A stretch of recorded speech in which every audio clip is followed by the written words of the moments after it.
Shalom saudara, bertemu lagi dengan saya Dr. Rianto Sinaga di acara Supranatural Doctor.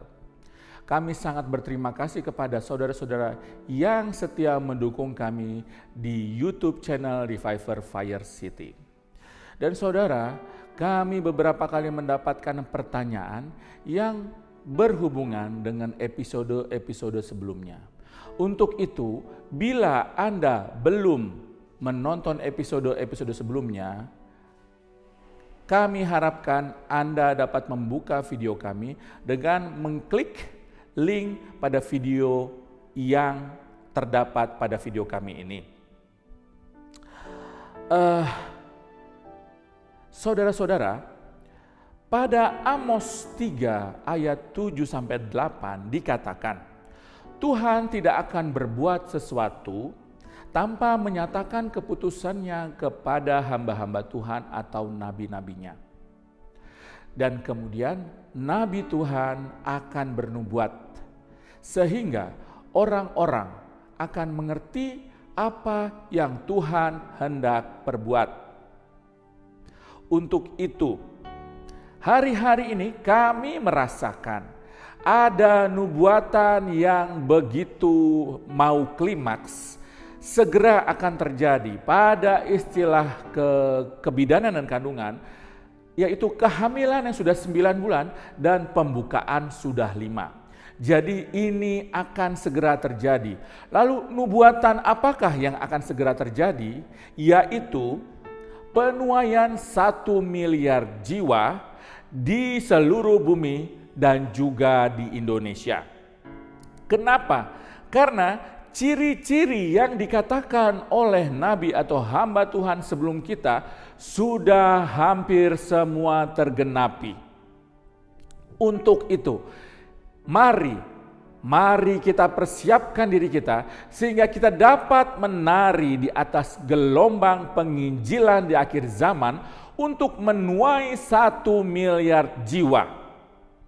Dan saya rasa bahwa untuk penginjilan ini, untuk penuaian ini, tidaklah hanya di dalam satu denominasi, bahkan tidak akan bergantung dengan satu denominasi. Jadi, ini akan terjadi pada gereja Tuhan, pada Anda yang hanya percaya kepada Tuhan Yesus. Lalu, langkah-langkah apa saja? Mari kita pelajari langkah-langkah berikut ini supaya kita bisa menari untuk di dalam penginjilan di akhir zaman untuk menuai 1 miliar jiwa. Yang pertama saudara-saudara, kita baca dari Yesaya 43 ayat 19. Firman Tuhan mengatakan, "Lihat, aku hendak membuat sesuatu yang baru, yang sekarang sudah tumbuh. Belumkah kamu mengetahuinya? Ya, aku hendak membuat jalan di padang gurun dan sungai-sungai di padang belantara." Firman Tuhan mengatakan, Tuhan hendak membuat sesuatu yang baru. Ya, Tuhan hendak melakukan sesuatu yang baru. Jadi, untuk apa yang akan Tuhan lakukan, maka Tuhan melakukan sesuatu yang baru, kita memerlukan paradigma yang baru. Kita harus menjadi kirbat anggur yang baru. Tuhan akan mencurahkan anggur yang baru, revelation yang baru. Dan itu tidak dapat diberikan kepada kirbat anggur yang lama. Kenapa? Karena kirbat anggur yang lama, bila diberikan anggur yang baru, maka kirbat anggur yang lama akan rusak. Tetapi Tuhan sangat sayang kepada kirbat anggur yang lama. Supaya tidak robek, maka dicarilah kirbat anggur yang baru untuk diberikan anggur yang baru. Kirbat anggur yang baru adalah suatu gereja yang baru. Anda dengan paradigma yang baru.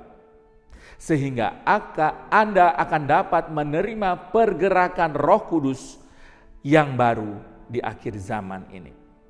Dan firman Tuhan juga mengatakan, Tuhan akan membuat jalan di padang gurun. membuat jalan di padang gurun, ini adalah suatu hal yang tidak lazim, saudara-saudara. Jadi ini harus dengan paradigma yang baru. Dan lawan dari tidak lazim adalah agamawi, spirit agamawi. Apakah ini? Ini adalah liturgi yang menentang pergerakan Roh Kudus.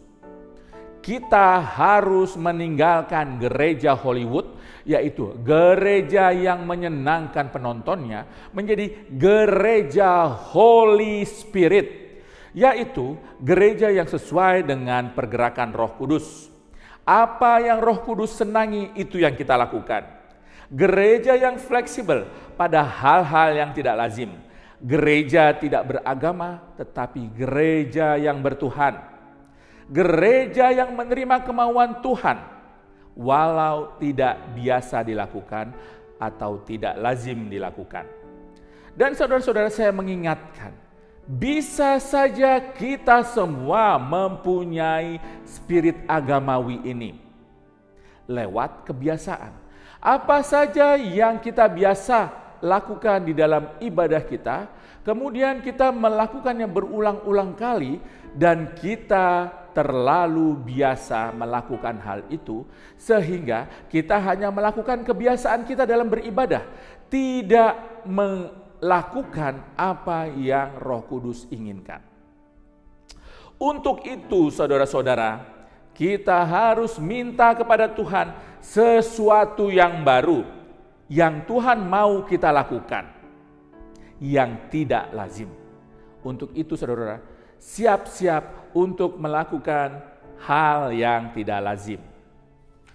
Yang kedua, kita dapat baca di Matius 28 ayat 9.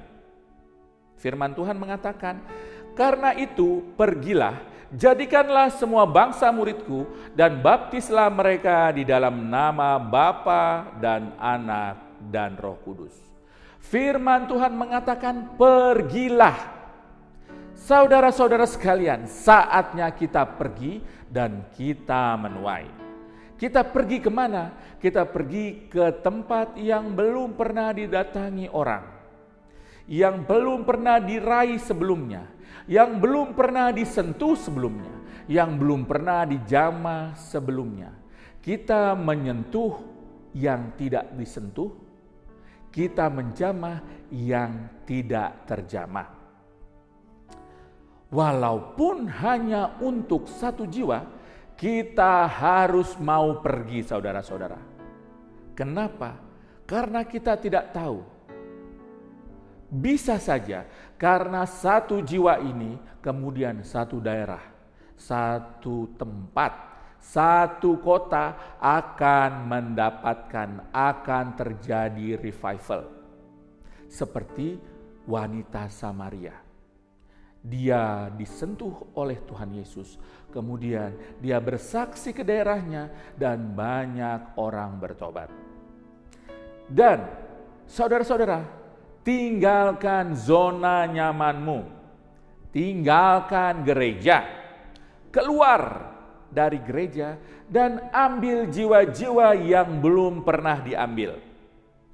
Dan saudara-saudara, pergi dapat juga kita lakukan melalui sosial media, melalui YouTube, melalui Facebook, melalui WhatsApp. Kita sebarkan Injil melalui sosmed ini dan kita menangkan jiwa-jiwa.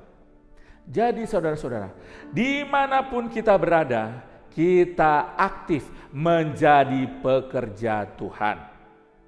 Yang ketiga, disciple of the nation. Pada Matius 28 ayat 19 dikatakan, jadikanlah semua bangsa muridku. Kita memuridkan bangsa-bangsa. Bangsa ada unit-unitnya. Salah satunya adalah budaya. Jadi arti daripada discipleship of the nation di sini adalah kita membawa budaya surga ke bangsa-bangsa. Kita membawa budaya kekudusan, budaya kebenaran kepada bangsa-bangsa. Kita menyentuh lewat budaya. Kita dapat menginjili lewat tarian, lewat nyanyian, lewat budaya. Yang berikutnya, memuridkan bangsa-bangsa bisa melalui sistem 7 gunung. Ketujuh gunung itu adalah gunung religius, gunung media, gunung bisnis, gunung pendidikan, gunung pemerintahan, gunung sosial, gunung art entertainment. Kita dapat menginjili melalui 7 gunung ini. Dimanapun kita berada, dimanapun Anda berada, dimanapun tempat Anda bekerja berada di antara 7 gunung ini, Anda melakukannya dengan sepenuh hati pekerjaan Anda, seakan-akan Anda melakukannya untuk Tuhan. Yang berikut dari memuridkan bangsa-bangsa adalah kita memakai sistem bahasa. Kita memakai bahasa rasa, kita memakai bahasa cinta. Karena Tuhan kita, Yesus itu adalah kasih. Kita memberitahukan kepada orang-orang dengan bahasa kita saat kita berbicara, Tuhan kita adalah kasih. Saat Anda berbicara atau berkomunikasi, pergunakan bahasa rasa ini, pergunakan bahasa cinta ini, pergunakan bahasa kasih ini, karena Tuhan adalah kasih. Bicara dari hati Anda. Pergunakan intonasi kasih, yaitu Tuhan itu sendiri. Sehingga saat Anda berbicara akan ada getaran dalam jiwa Anda, dan getaran jiwa Anda ini dapat menggapai getaran atau dapat menggapai jiwa dari lawan atau teman bicara Anda. Pergunakan perasaanmu saat berbicara, saat berkomunikasi kepada orang-orang yang dikirimkan Tuhan kepadamu. Dan saat berbahasa, Anda ceritakan Tuhan. Dan Anda akan membawa teman bicaramu kepada Tuhan, kepada pemilik cinta itu sendiri. Saya sering melakukan ini. Seringkali Tuhan mengirimkan saya orang, baik dalam WhatsApp, baik pasien saya. Kemudian yang saya ceritakan adalah Tuhan saya yang penuh kasih. Begitu Tuhan mengasihi saya, Tuhan dapat mengubah hidup saya sehingga saya yakin saat saya menceritakan Tuhan saya yang adalah kasih, yang memenuhi saya dengan kasih saya yakin lawan bicara saya, pasien saya akan bertemu dengan pemilik bahasa cinta itu, yaitu Tuhan saya sendiri, yaitu Tuhan Yesus Kristus yang adalah kasih. Yang keempat, saudara-saudara, yaitu menginjil dengan kuasa. Kita baca di Korintus 4 ayat 20. Sebab kerajaan Allah bukan terdiri dari perkataan, tetapi dari kuasa. Kerajaan Allah adalah kuasa, dan kita sudah menerima kuasa itu. Keluar dari kelaziman Anda, dan Anda akan menerima mukjizat yang tidak lazim. Saudara-saudara, cukup untuk kita berkata-kata, cukup kita hanya melakukan doktrin. Jangan berdebat dengan orang-orang. Saatnya kita menginjil dengan kuasa. Sehingga saat kita berbicara, kita berkata-kata yang akan berbuah karena ada kuasa daripada Roh Kudus. Tunjukkan kuasa ini kepada dunia. Bebaskan yang terikat.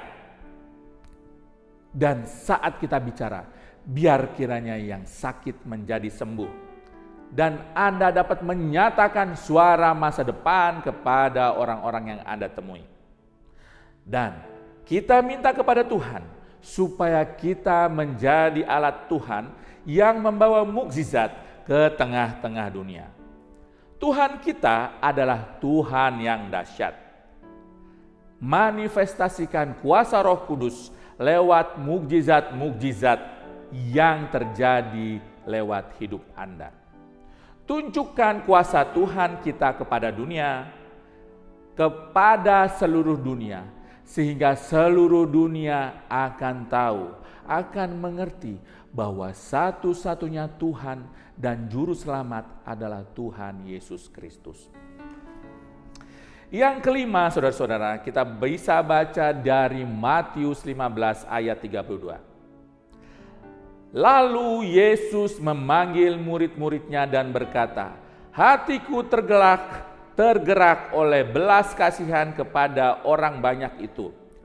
Sudah 3 hari mereka mengikuti aku dan mereka tidak mempunyai makanan. Aku tidak mau menyuruh mereka pulang dengan lapar. Nanti mereka pingsan di jalan. Ini adalah langkah yang terakhir dan ini adalah langkah yang terpenting. Tuhan Yesus tergerak oleh belas kasihan, oleh compassion, oleh mercy. Bila Anda mencintai suatu daerah, maka Anda akan berangkat ke daerah itu, ke tempat itu, ke suatu kota, tanpa Anda akan memikirkan untung dan rugi. Kenapa? Karena ada belas kasihan. Seperti Tuhan Yesus, kita harus mempunyai belas kasihan. Rasa belas kasihan kepada jiwa, kepada suatu daerah, kepada suatu tempat, kepada suatu kota, membuat kita akan berjuang, kita akan berdoa untuk daerah itu, untuk tempat itu, untuk kota itu, sehingga jiwa-jiwa akan dimenangkan untuk Tuhan. Dan saudara-saudara, ada satu peneliti, ada penelitian yang meneliti mengenai kupu-kupu. Peneliti ini mendapatkan bahwa kupu-kupu berbadan begitu besar sehingga dia mengatakan dengan badan kupu-kupu yang besar maka dia akan tidak dapat terbang. Tetapi kita saksikan sampai saat ini kupu-kupu tetap terbang. Jadi saudara-saudara, jangan dengarkan orang-orang. Tetaplah kita terbang dengan belas kasihan kita. Dan saudara-saudara, hukum cinta akan mengalahkan hukum alam. Tuhan Yesus mengalahkan hukum gravitasi. Saat Tuhan Yesus berbelas kasihan kepada murid-muridnya, maka Tuhan Yesus berdiri di atas air, mengalahkan hukum gravitasi untuk menghampiri murid-muridnya. Seperti Tuhan Yesus, maka cinta akan menggerakkan kita untuk melakukan semua itu, saudara-saudara. Cinta akan membuat kita melakukan kemustahilan menjadi keajaiban. Belas kasihan Tuhan yang akan mendatangkan mukjizat. Haleluya Tuhan. Haleluya saudara-saudara. Terpujilah Tuhan atas kasih karunia-Nya yang ajaib. Saudara-saudara, persiapkan diri kita sehingga kita dapat menari di atas gelombang penginjilan di akhir zaman ini untuk terjadi penuaian 1 miliar jiwa.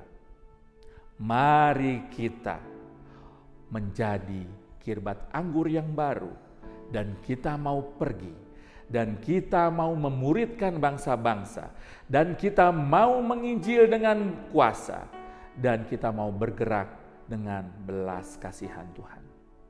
Haleluya saudara-saudara, kita sudah sampai di akhir daripada episode ini. Bagi Anda yang ingin menceritakan mengenai kesaksian atau persoalan Anda, atau mau bertanya tentang hal-hal supranatural, Anda dapat menghubungi kami di WA chat 0878 8085 3523. Sekali lagi 0878 8085 3523. Jangan lupa subscribe video kami dan tekan tombol lonceng sehingga Anda akan menjadi orang yang pertama mendengar kabar terkini tentang kerajaan Allah. Akhir kata saudara-saudara, saya, Dr. Rianto Sinaga, meyakinkan Anda di dalam Yesus keajaiban adalah suatu kepastian.